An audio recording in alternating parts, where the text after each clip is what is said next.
Continuando con las exposiciones, ahora vamos a tener la imagenología del tracto gastrointestinal y vías hepatobiliares, a cargo de la doctora Karen Elizabeth Linares, médico gastroenteróloga del Centro Universitario Pedro P. Díaz. La recibimos con un fuerte aplauso, por favor.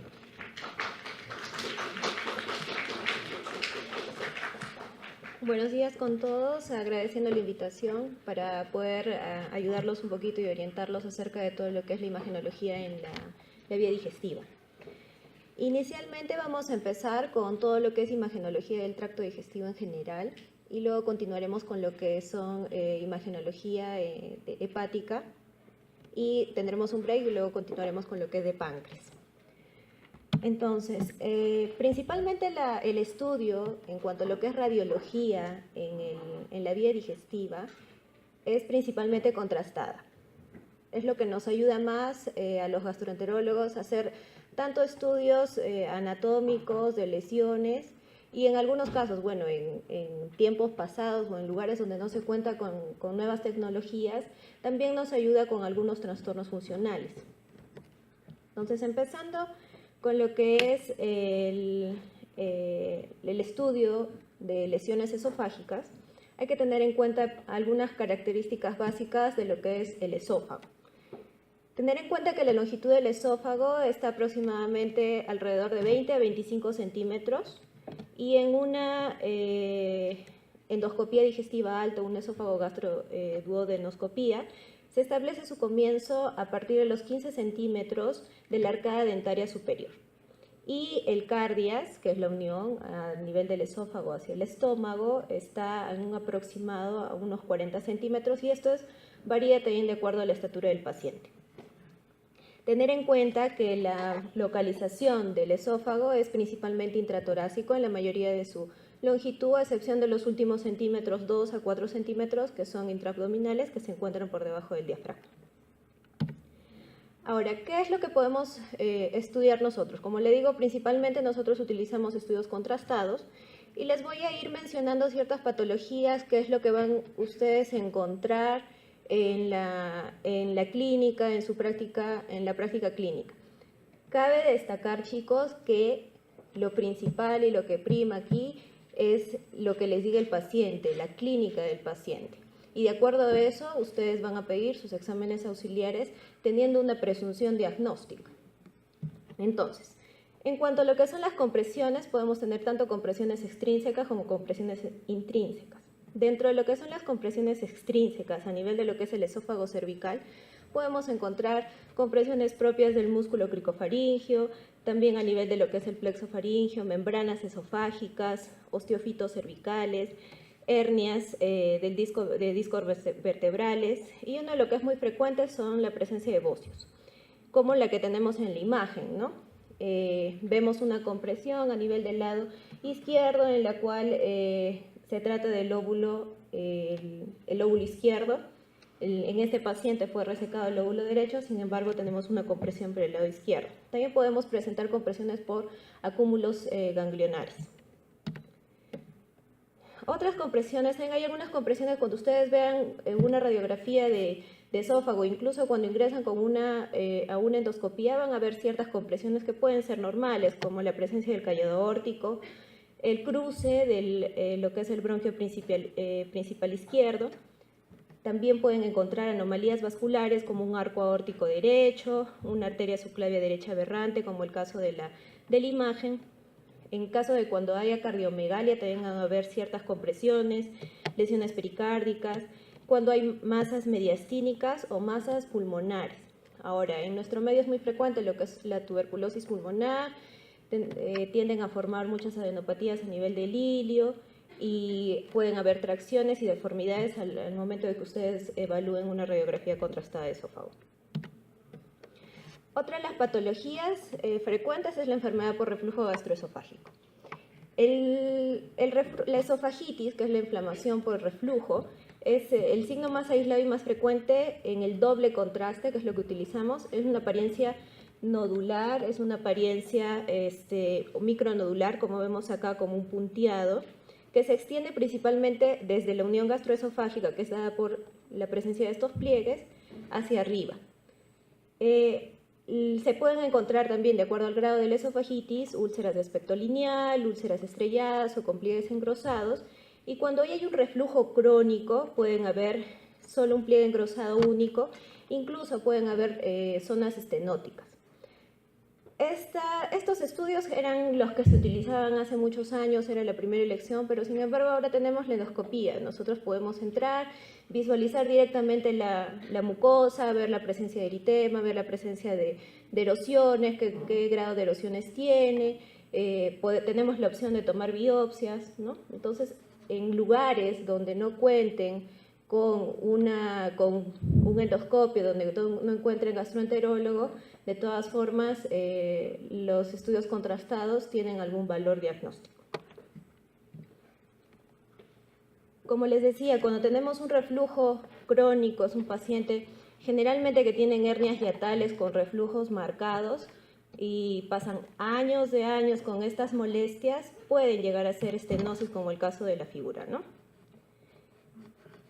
En cuanto a otra de las patologías del esófago de Barrett, generalmente asociada a lo que es la hernia hiatal, y donde se puede encontrar un patrón mucoso de aspecto reticular, que nos menciona que tiene alta especificidad del esófago de Barrett. Pero como les digo, visualizando la imagen que tenemos, acá tenemos un patrón reticular, una zona estenótica, pero cuando nosotros entramos a una endoscopía vamos a ver la presencia de eritema, la alteración a nivel de la mucosa, a nivel de la unión esófago-gástrica, vemos las lengüetas, ¿no? Y la ventaja que nos da una endoscopía es que podemos tomar en ese momento las biopsias. Dentro de otras patologías tenemos las esofagitis infecciosas, ¿ya? Generalmente estas infecciones se presentan en aquellos pacientes inmunocomprometidos, pacientes VIH, pacientes que se encuentran bajo quimioterapia, que están recibiendo corticoides, donde pueden poblarse, por ejemplo, con la cándida, que es muy frecuente principalmente en pacientes VIH y que la principal molestia de estos pacientes es que nos van a presentar disfagia. Entonces, cuando nosotros tomamos una radiografía contrastada, lo que vamos a encontrar son como este punteado, zonas que pintan más, zonas que pintan menos, es como un parchado. Cuando nosotros vemos hacia una endoscopía como esta, tenemos diferentes grados de esofagitis candidiática. Acá se ven como unas placas blanquecinas adheridas a la pared esofágica, que si nosotros con el endoscopio irrigamos con agua, es difícil que se desprendan. Y cuando se desprenden van a dejar una zona bien eritematosa. Este es un estadio mucho más avanzado. Dentro de otras las esofagitis, tenemos la esofagitis por herpes, que puede ser en pacientes inmunocompetentes como inmunodeprimidos, y la morfología también puede ser punteada, estrellada o en forma de anillo, donde podemos ver en este caso como zonas ulceradas, superficiales, rodeadas por una zona eritematosa.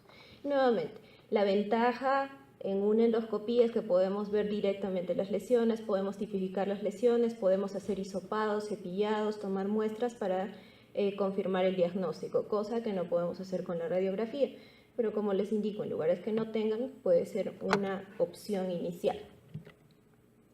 Otra de las lesiones es la esofagitis por citomegalovirus, que también producen úlceras, pero a diferencia de las infecciones por herpes, son generalmente unas úlceras mucho más grandes, a veces o comúnmente es una úlcera única, como el caso que presentamos acá, y que en la visión de la radiografía contrastada también vemos un patrón irregular, medio reticular, podemos ver una zona donde no capta contraste o capta contraste en forma irregular que correspondería a la zona de la úlcera. Esto es muy común, lo que es la esofagitis cáustica, ¿ya? A la emergencia, cuando ustedes hagan su serum, cuando ustedes hagan su internado, va a ser muy común que les venga por emergencia pacientes que han consumido lejía. Lo importante en estos pacientes es la evaluación inicial con endoscopía, si es que descartamos que hay una perforación, porque si ustedes sospechan que hay perforación esofágica, la endoscopía digestiva está contraindicada. Y la indicación, en caso de que ustedes ya lo descarten, en caso de que haya esta ingesta, lo ideal es hacer la endoscopía a partir de las 6 horas y no más de las 12 a 24 horas. ¿Por qué esperar a las 6 horas? Porque las lesiones por una esofagitis cáustica, ya sea por cáusticos o ya sea por ácidos, es progresiva. Si nosotros entramos inmediatamente, vamos a subestimar las lesiones. Y si entramos muy tarde, hay mayor riesgo de perforación. Entonces, como menciona acá, la primera prueba diagnóstica es la endoscopía para poder tipificar exactamente lo que son las lesiones. En caso nosotros sospechemos de perforación esofágica y queremos hacer un estudio contrastado, lo que debemos utilizar es un contraste hidrosoluble, ¿ya? De manera de que no haya riesgo de hacer una mediastinitis por contraste. Con el paso de los años, inicialmente lo que puede haber es perforación, ulceración, puede haber sangrado, pero con el paso de los años el paciente puede realizar una estenosis, ¿ya? Como el caso que vemos acá en la imagen, ¿no? Es un paciente con una estenosis y la característica de las estenosis cáusticas que son estenosis largas, ¿ya? Son pacientes que después de la ingesta cáustica, del manejo inicial, posteriormente generalmente van a ir a dilataciones esofágicas, ¿ya? Y son unas dilataciones un poco difíciles, son cicatrices retráctiles, un poco difíciles de manejar. Y a partir de los 10 años del consumo del cáustico, estos pacientes tienen mayor riesgo de realizar un NM esofágico. En cuanto a lo que son los tumores esofágicos. En el esófago podemos encontrar diversas tumoraciones benignas y tumoraciones malignas.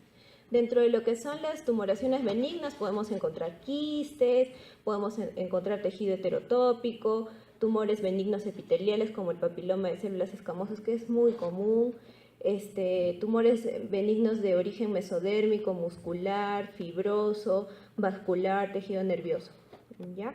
Entonces, en lo que son los tumores malignos, tenemos tumores epiteliales, como el adenocarcinoma, el carcinoma epidermoide, los tumores malignos de origen mesodérmico, tanto muscular, conjuntivo y linfoide, y otros tumores que son mucho menos frecuentes.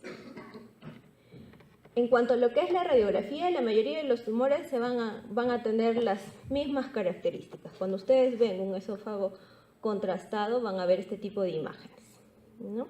En este caso vemos una tumoración de partes blandas, como vemos tiene un borde bien definido, van a desplazar los pliegues, normalmente los pliegues son longitudinales, van a ir desplazando los pliegues. En este otro caso igualmente tenemos una tumoración, en este caso es un leomioma, ¿ya? Que vemos que tienen los bordes regulares. El paciente, principalmente en cualquier tipo de estos tumores, se va a quejar principalmente de disfagia, ¿ya? Cuando nosotros evaluamos por una endoscopía, después de ver este tipo de lesiones en la radiografía, pueden ver alteraciones en la mucosa, ya van a ver una mucosa irregular en el caso de que haya compromiso ya de la mucosa esofágica, pero muchas veces, como el caso de los leomiomas, van a ver una mucosa normal y una tumoración como que protruye hacia la luz esofágica. Aquí igualmente, en esta zona vemos una zona de defecto de represión con un borde un poco irregular en la zona cervical. Esto corresponde a la presencia de una zona de la mucosa que está ulcerada. Y aquí vemos una zona de estenosis péptica de larga evolución, un paciente con reflujo crónico, ¿ya? Con signos de que este esófago, bueno, está dilatado, está reteniendo el contraste.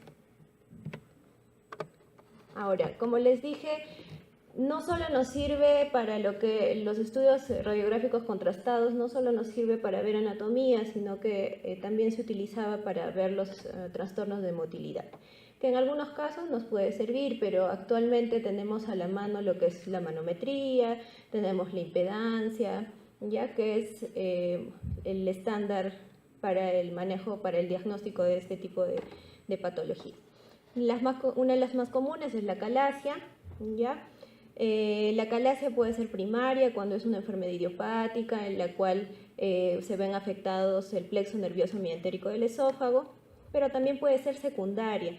Secundaria a presencia de tumoraciones a nivel de la unión esófago-gástrica, secundaria enfermedad de Chagas, es muy frecuente, aunque es mucho más frecuente en la zona en Brasil es muy frecuente esta patología y tienen mucha experiencia en el manejo de este tipo de pacientes. Y la imagen característica de un esófago contrastado en un paciente con acalasia es la presencia de la forma de pico adyacente a nivel de la unión esófago-gástrica, como vemos acá. Se va afilando, se va adelgazando hacia la unión. Y en fases avanzadas, debido a que el esófago va a irse dilatando, va a ir formando un esófago sigmoideo irregular. Como vemos acá en este paciente, vemos un esófago que está dilatado, que se va afilando hacia la unión esófago-gástrica. Otra de las patologías que podemos encontrar son los anillos esofágicos y las membranas.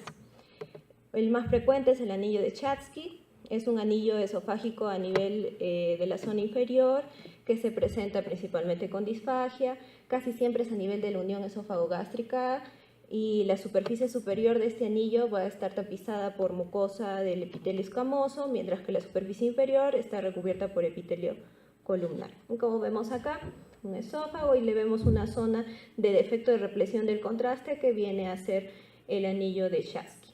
En este caso, la radiografía contrastada es mucho mejor que una endoscopía digestiva. Muchas veces nosotros podemos entrar a hacer una endoscopía y se nos pasan los anillos, se nos pasan las membranas cuando son muy pequeñas y cuando no producen mucha estenosis se nos puede pasar. Además que cuando nosotros entramos con una endoscopía, hay motilidad esofágica, ¿ya? Entonces a veces es un poco difícil evaluar la presencia de estos anillos y estas membranas. Otra de las patologías son los divertículos esofágicos. Los divertículos son evaginaciones de la pared esofágica, son como unas bolsas que se comunican con la luz esofágica y puede ser de dos tipos. Por pulsión es cuando hay un aumento en la presión intraesofágica, lo cual hace que se produzcan estas evaginaciones, pero también puede ser por tracción debido a fibrosis en el tejido adyacente. Acá es muy común encontrar por procesos de lo que es la tuberculosis, hay adenopatías, hay tracciones que producen estos divertículos esofágicos. Dentro de lo que son los divertículos por pulsión, tenemos el divertículo de Sanger, que es el más común, el Killian-Jannings, el epifrénico, hay uno a nivel del esófago medio, hay otro a nivel del receso aortopulmonar. Entonces, dentro de lo que son los divertículos por pulsión, cuando nosotros evaluemos una radiografía, lo principal es de que son redondeados, van a tener un cuello ancho, están formados por mucosas sin capas musculares, mientras que los divertículos por tracción contienen todas las capas de la pared esofágica, incluyendo la muscular.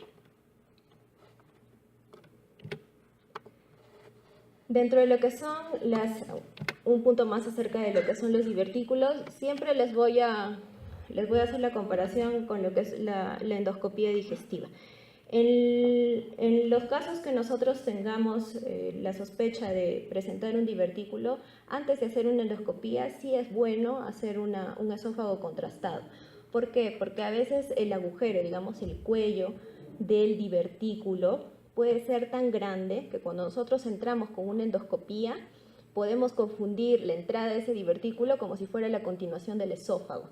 Y a veces nos podemos entrar al divertículo pensando que es esófago y nos vamos de frente y lo podemos perforar. ¿Ya? Entonces es muy común en el gastroenterólogo que recién se está entrenando que se puede encontrar con este tipo de divertículos y puede haber algunos accidentes de perforación cuando no hay experiencia. ¿Ya? Entonces se recomienda así, cuando hay alta sospecha, hacer inicialmente una radiografía contrastada para poder posteriormente ingresar con la endoscopía con mucha más seguridad.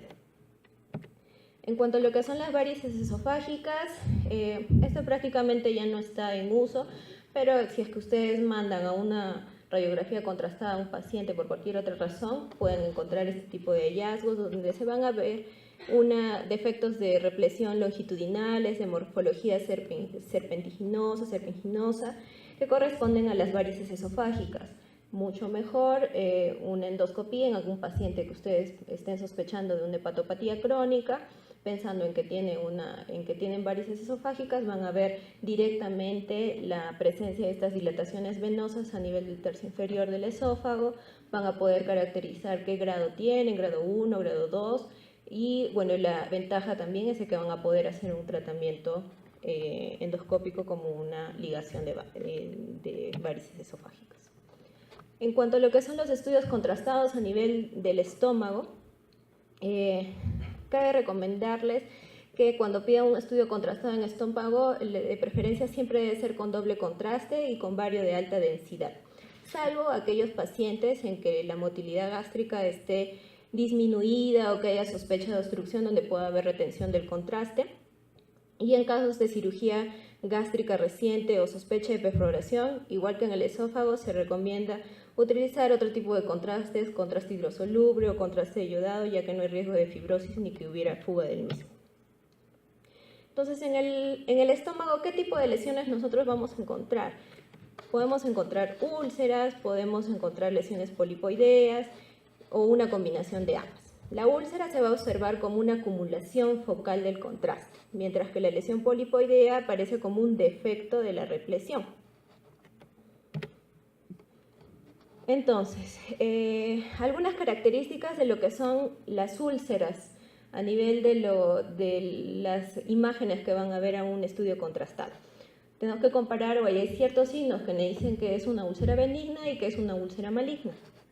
Dentro de los que tenemos que evaluar son los pliegues mucosos. Cuando tenemos una benigna van a ser unos pliegues finos, regulares, que llegan hasta el borde del nicho ulceroso, mientras que en la maligna ya son engrosados, irregulares y no llegan hasta el borde. En cuanto a lo que es la proyección más allá del límite esperado de la pared gástrica, vamos a encontrar en las benignas que sí, que hay una proyección, mientras que en la maligna no, lo que se llama el signo del menisco de Karman. Esto es una forma de un menisco de las úlceras malignas que se presenta como un borde cóncavo hacia la luz gástrica. En cuanto a lo que es la localización de la úlcera en la lesión, generalmente es en la zona central, mientras que en las malignas son excéntricas. El ribete ulceroso está presente en las benignas, es bien definido, lo que se llama la línea de Hampton, que cuando tenemos una vista de perfil de lo que es el estómago, se ve como una línea muy finita, radiotransparente, que delimita la mucosa gástrica del nicho ulceroso. Mientras que en las malignas vamos a ver un ribete irregular, engrosado, mal definido. La multiplicidad, es decir, de que encuentren varios nichos ulcerosos, es más frecuente cuando son benignas, y en la maligna es mucho raro que se encuentren varias ulceraciones. En cuanto a lo que es la peristalsis, va a estar normal cuando es benigna y está disminuida en los casos de maligna. Entonces aquí vemos la presencia de estas úlceras, son pequeñas, una más grande que otra, y aquí, no sé si pueden ver, hay como un ribete, lo que es la línea de Hampton, como lo que les decía que era una línea muy fina, negrita, que separa la mucosa del esófago de lo que es el nicho ulceroso. Y acá tenemos una úlcera maligna donde vemos los bordes irregulares, engrosados, vemos un nicho ulceroso bien pronunciado, con la presencia de pliegues que llegan hacia el nicho, pero es muy irregular. En cuanto de otra de las enfermedades, es la enfermedad de Menetrier. La enfermedad de Menetrier es cuando los pliegues gástricos son gigantes, son bien engrosados y sobre todo se dan en la mitad proximal del estómago. Y como vemos acá, son pliegues anchos, se ven como acúmulos, el contraste se mete entre los pliegues. Los pólipos gástricos. Es muy frecuente los pólipos gástricos, se identifican de todo tipo. Ahora, en este caso, nosotros como vemos acá en la imagen, hay múltiples pólipos. Estos generalmente pueden ser de tipo inflamatorio, benignos, pero entre estos 100 que hay, puede haber alguno ahí que tenga cierto grado de displasia. Lo que es los estudios contrastados me van a hablar de la presencia de estos pólipos, pero no me van a decir las características que tienen, no nos van a dar mucha información acerca de si son benignos o malignos. La mejor técnica es la endoscopía, donde vamos a poder ver la superficie de estos pólipos, si es que hay alteración en la mucosa y principalmente la toma de biopsias y muchas veces la extirpación de estos pólipos. Aquí vemos un pólipo inflamatorio grande, hay un gran defecto de depresión del contraste, acá igualmente. Dentro de otras las patologías que van a encontrar es el adenocarcinoma gástrico. Dentro de lo que son los hallazgos radiológicos del carcinoma, puede ser un carcinoma precoz como puede ser un carcinoma avanzado. Lo ideal es que ustedes lo encuentren un carcinoma precoz. Y hablamos de tipo 1, radiográficamente hablando, de lesiones polipoideas de más de 0.5 centímetros. Las tipo 2 son lesiones superficiales, tipo 3, úlceras con signos de malignidad.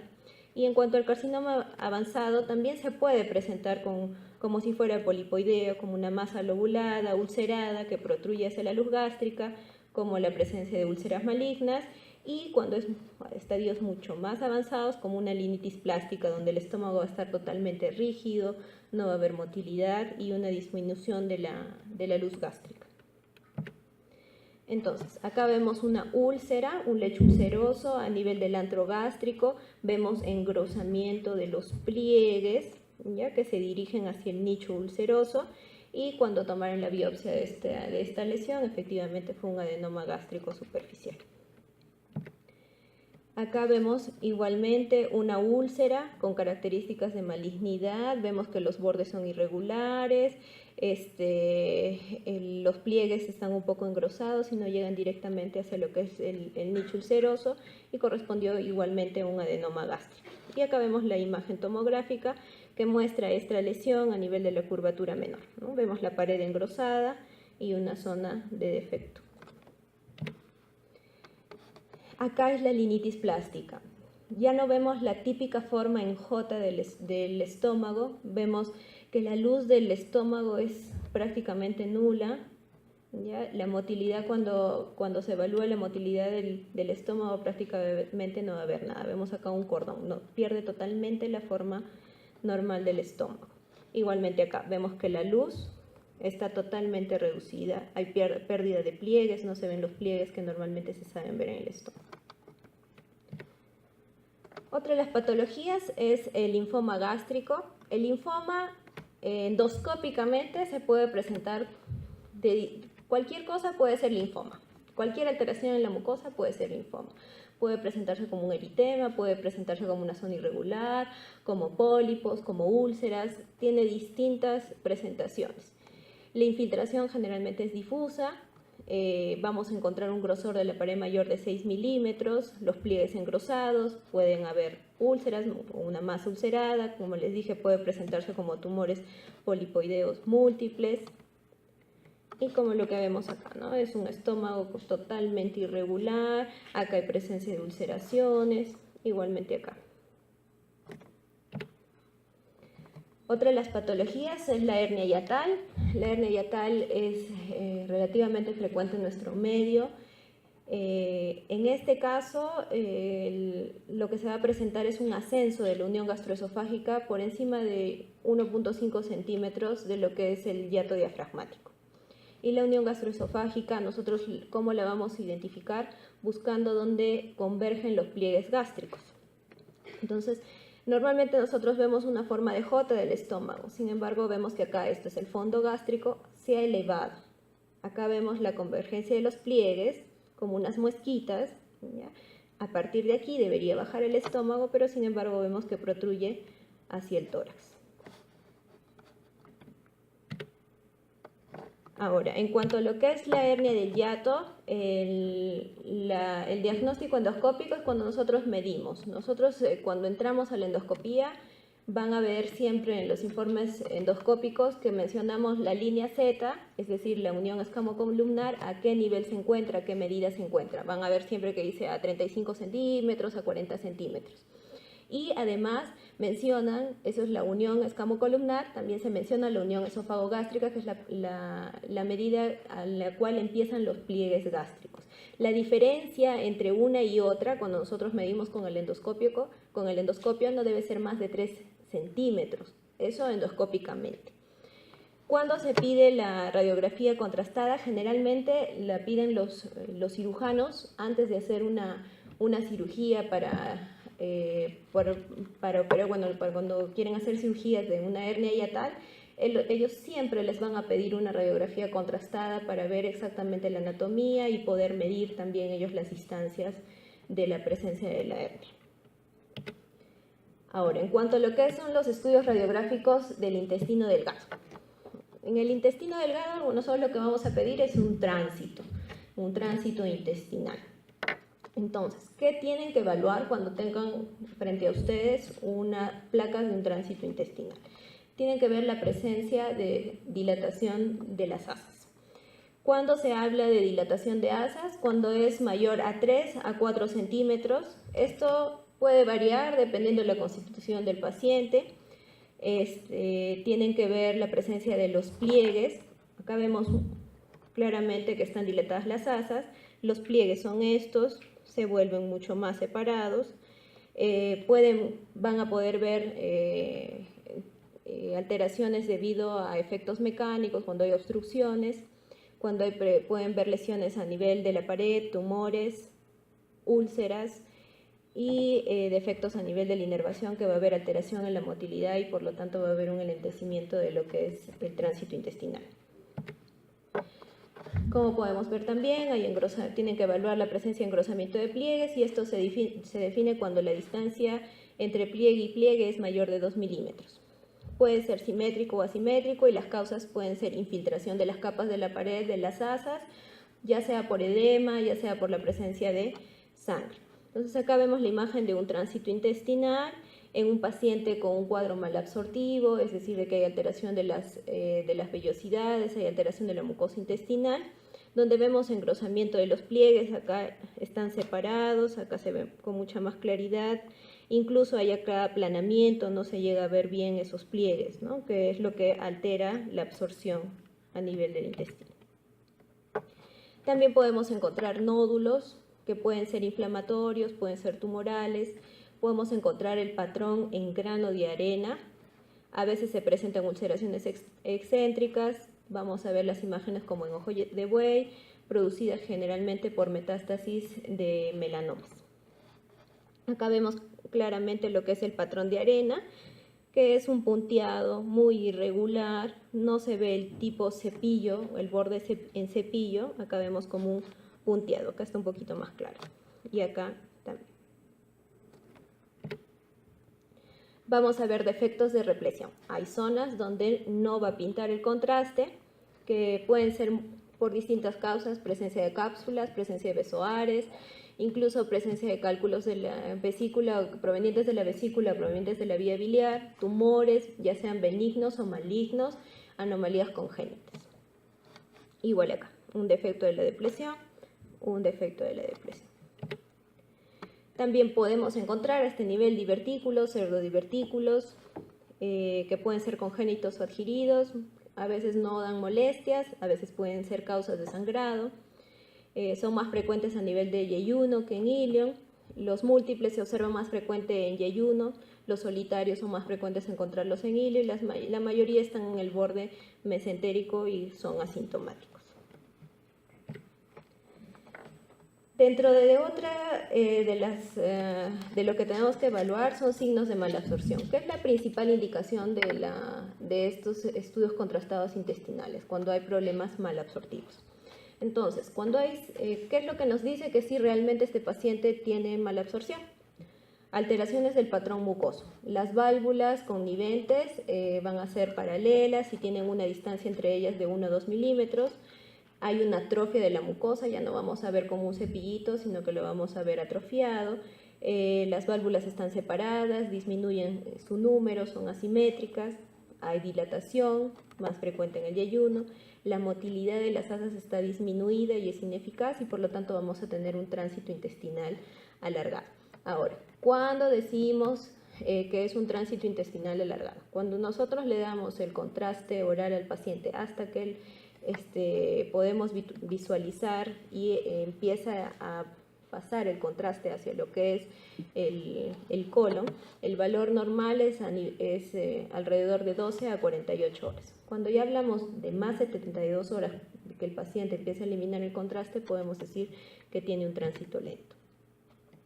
Otra de las características de los hallazgos que podemos encontrar es hipersecreción, que consiste en que van a haber asas llenas de contraste, como en este caso. Acá vemos que está lleno de contraste, pero hay zonas que no capta contraste.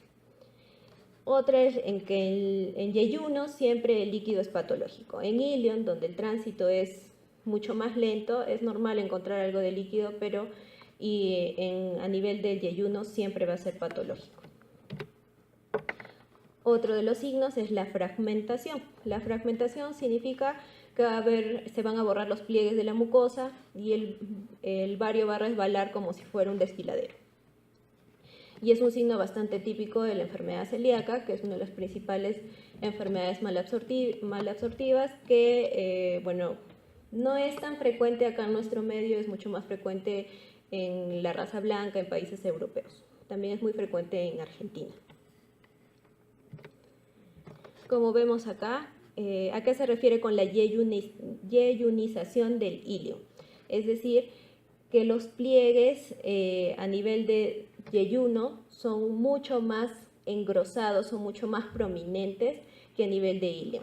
En ilio son mucho más delgaditos, pero sin embargo, acá vemos de que estos pliegues son mucho más pronunciados, parece como si fuera el yeyuno.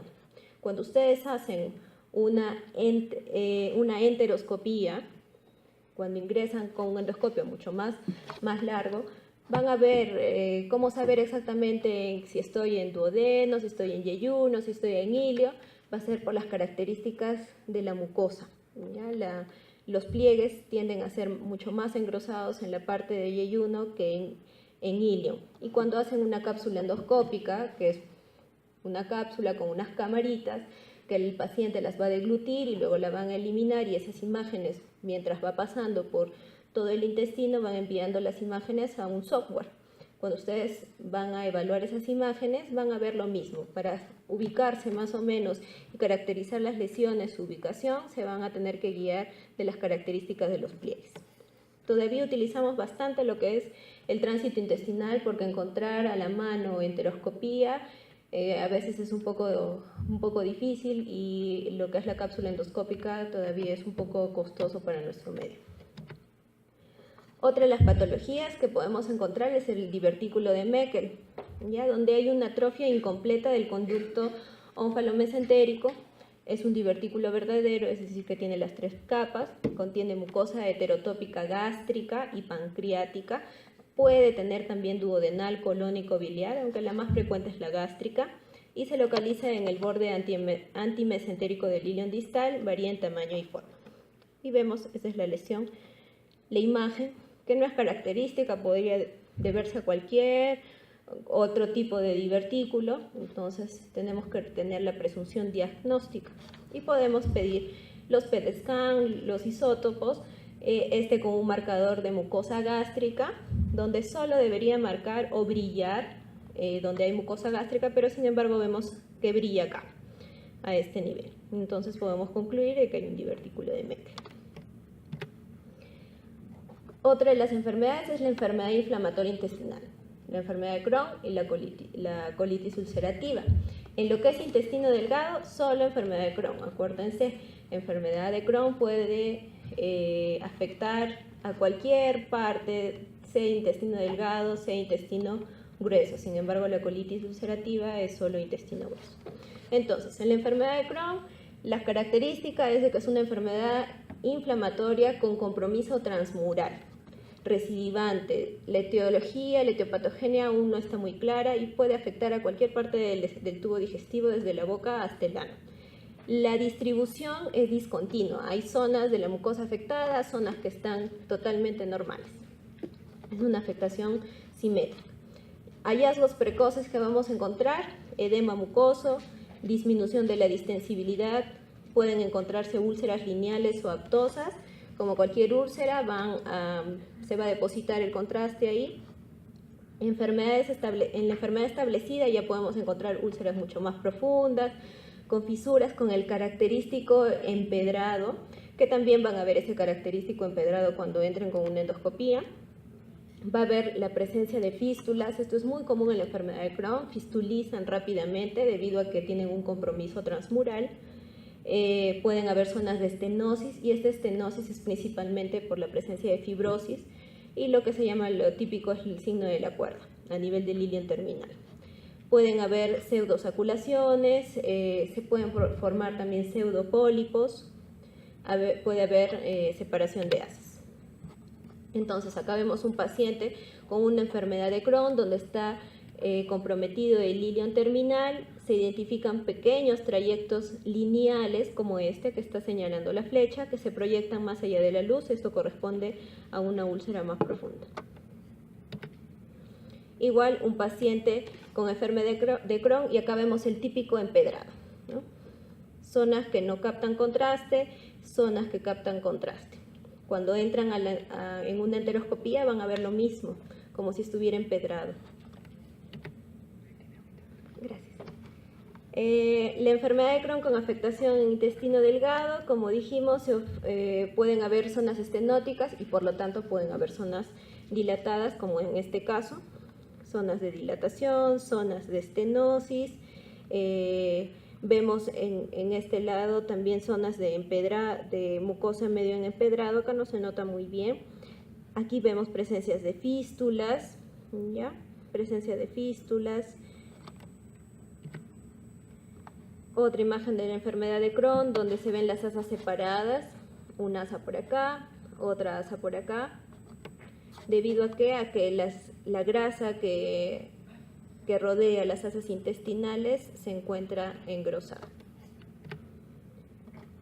Otra de las patologías frecuentes es la enteritis radica en todos aquellos pacientes que han sido sometidos a radioterapia, pacientes con cáncer de cuello uterino, pacientes con cáncer de colon, que hayan recibido radioterapia. También esta radioterapia va a afectar la mucosa intestinal, donde lo que se observa es una vasculitis obstructiva progresiva y la presencia de fibrosis, y esto no se da cuando el paciente está recibiendo la radioterapia. Todos estos efectos se van a ver a posterior, entre 6 a 24 meses después del tratamiento. Y la localización depende de la zona en que ha sido irradiada. Y radiológicamente lo van a ver como engrosamientos de las paredes, de los pliegues, pueden haber úlceras, y en fases avanzadas pueden llegar hasta la estenosis, zonas traccionadas que forman ángulos, distorsión de pliegues, y pueden incluso fistulizar. Acá vemos la presencia de una enteritis radica, donde vemos la pérdida de los pliegues, las asas están separadas, se ven como si estuvieran, digámoslo así, tiesas, sin movimiento, ¿ya? La mucosa no se ve de una característica normal como es la de acá, sino la vemos totalmente distorsionada. Y la tuberculosis, muy frecuente en nuestro medio, una reacción inflamatoria granulomatosa a nivel de la pared intestinal. De hecho, que la localización principalmente es iliocecal. Como les dije, la enfermedad de Crohn también puede afectar puede afectar cualquier parte del intestino, pero si nosotros tenemos alguna lesión a este nivel, o puede ser Crohn o puede ser tuberculosis. En nuestro medio, tuberculosis, hasta demostrar lo contrario. Puede haber afectación aislada de un segmento del intestino o puede ser una afectación multifocal, es decir, igual que el Crohn. Se va a presentar una fase exudativa o aguda donde hay espasmo, hay hipermotilidad de la región ileocecal, úlceras, encontramos estenosis. En la fase crónica ya hay engrosamiento de las paredes, úlceras profundas y presencia de fístulas. Entonces aquí vemos la imagen de una tuberculosis ileal donde aparentemente no hay afectación de la válvula ileocecal. Este es ya el colon. Acá tenemos lo que es el ilion, aparentemente no hay mucha afectación. Ahora, en cuanto a lo que es el estudio del colon generalmente o lo podemos hacer con enema opaco simple o podemos hacer enema opaco de doble contraste. El enema opaco simple es cuando solo vamos a colocar bario hacia la luz y nos permite evaluar la existencia de imágenes de adición o defectos de represión. Mientras que el enema opaco de doble contraste, que es el que siempre deberíamos pedir, además de que le inyectamos bario, también le vamos a colocar aire para que nos dé un doble contraste y podemos con esto valorar un poco mejor lo que son las imágenes de adición, los defectos de represión.